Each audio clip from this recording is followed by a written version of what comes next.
911 location of your emergency. Yes, 2 Clydesdale Lane. In Springfield? Clydesdale. You're in Springfield?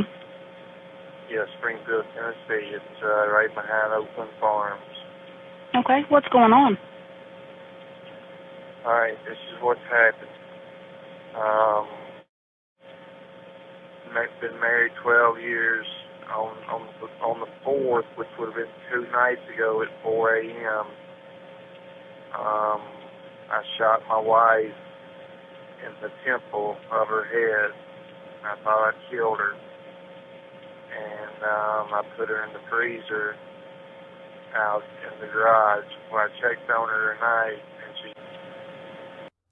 44-year-old Samantha and her husband, 45-year-old Joseph Parker, had been married for 12 years, raised a daughter, and were everyday people living everyday life in a quiet suburb of Springfield, Tennessee.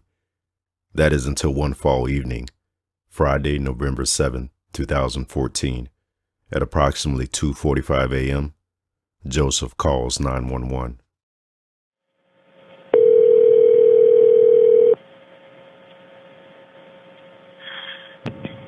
One location of your emergency. Yes, 2 Clydesdale Lane. In Springfield? Clydesdale. You're in Springfield? Yes, Springfield, Tennessee. It's right behind Oakland Farms. Okay, what's going on?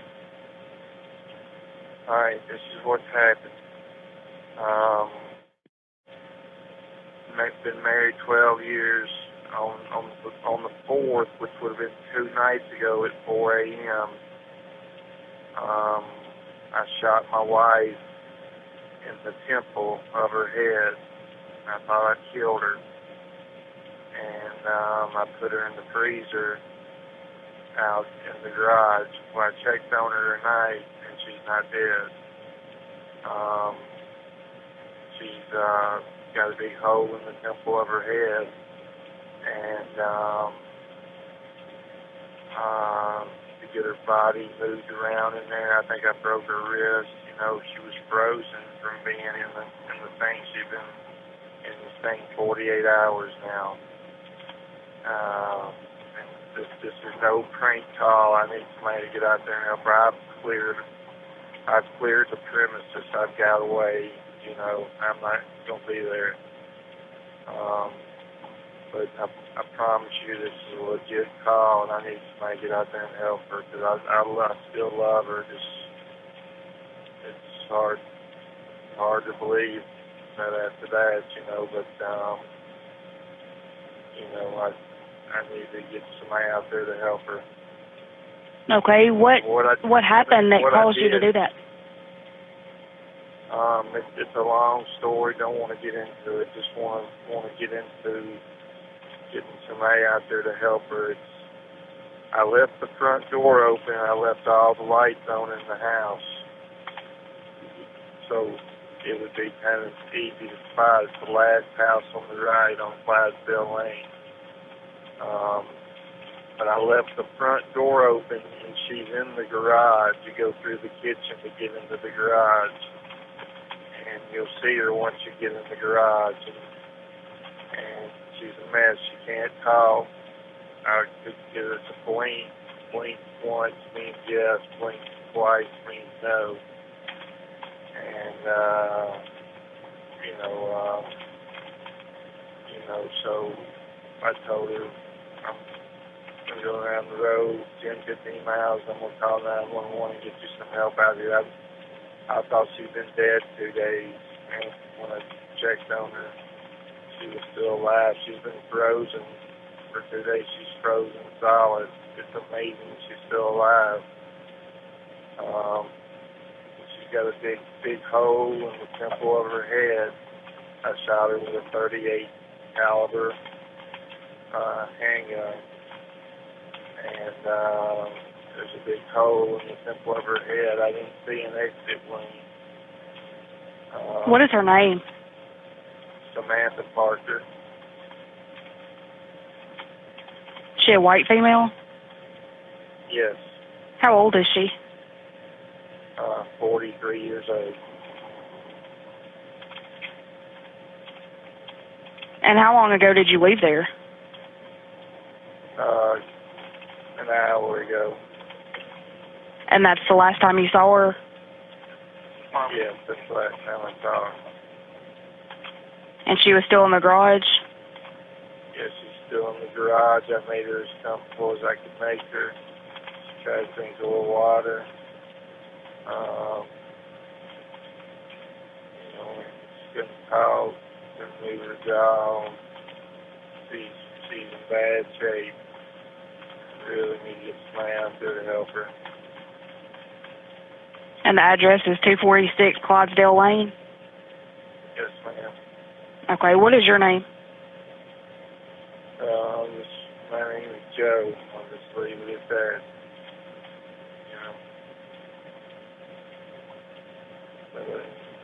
Don't want to get arrested tonight and all that. So we don't have a history of domestic disputes. We've never had to call the police or nothing. We just had a real bad night a couple of nights ago. And I was waving the gun around. Got myself in trouble. So anyway, really need somebody to get out there and help her. Okay, we'll send somebody out there to her. Yeah, I mean, it's like urgent. I think she's dying. She got a big hole where the temple of your head is. You know what I mean? Right. Hopefully, I love her. I still love her. I've loved her every day I've been married to her. We just had a rough stretch here. So anyway, I checked on her and she's still alive. And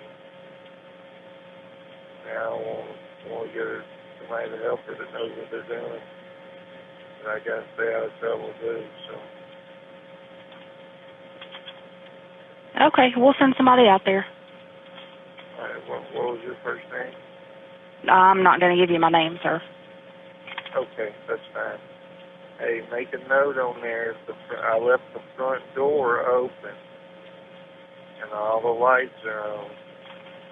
And you go to the garage, you can't yell for you. You can't yell. But you go to the garage and that's where you'll see her once you get to the garage. Okay. We'll send somebody out there. If she needs, paramedics, she needs everything. She needs an ambulance. She needs trauma. She's trauma. She's a trauma base. She might need a helicopter. So please get somebody to her. Okay. Okay. Thank you. Okay.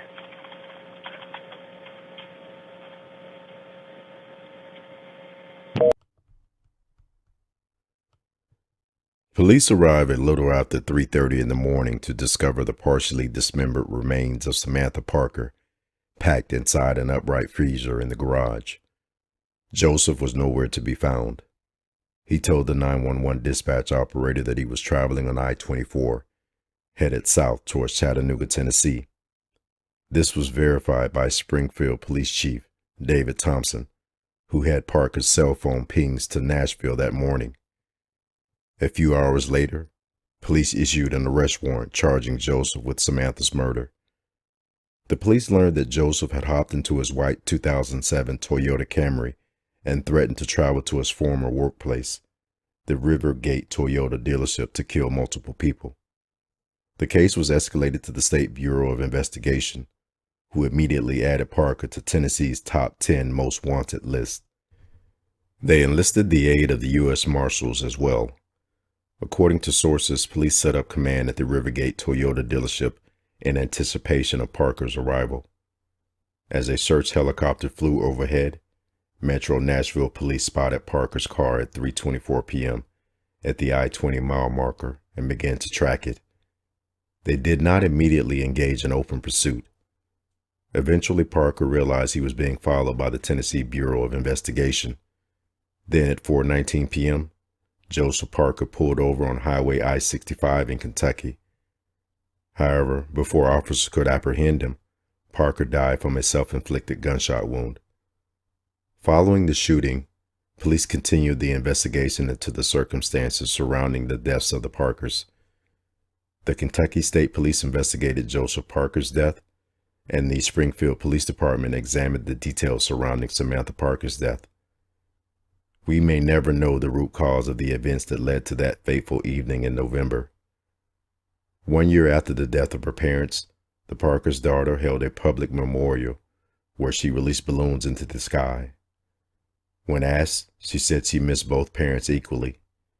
She stated she was aware her father had lost his job and the house was under foreclosure. But she said that night was a very bad night, and I think he just snapped.